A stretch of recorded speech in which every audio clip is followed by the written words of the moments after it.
గుమ్మడికాయ ఇగురు చేసుకుంటున్నాం. ఫస్ట్ ఆయిల్ వేసుకుని ఆవాలు యాడ్ చేస్తారా, ఎండుమిర్చి, పచ్చిమిరపకాయలు, ఉల్లిపాయ ముక్కలు చిన్నగా కట్ చేసుకుని యాడ్ చేసుకోవాలి. సాల్ట్ యాడ్ చేసుకోవాలి తగినంత, కలుపుకోవాలి.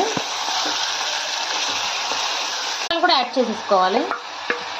మూత పెట్టేసుకోవాలి, రానివ్వాలి ఉల్లిపాయలు టమాటా మగ్గడానికి. ఇప్పుడు గుమ్మడికాయలు యాడ్ చేసుకోవాలి. గుమ్మడికాయలు చిన్న ముక్కలు క్యూబ్స్ కింద కట్ చేసుకోవాలి.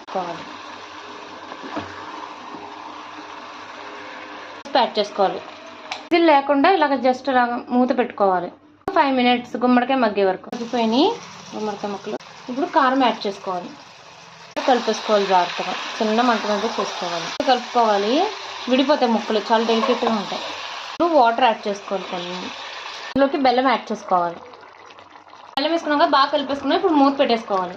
విజిల్ రానివ్వాలి, లేదంటే మళ్ళీ ముక్కలు విడిపోతాయి. కొంచెం దగ్గరికి అవ్వాలి. ఇది నీట్గా. గుమ్మడికాయ ఇగురు రెడీ. సబ్స్క్రైబ్.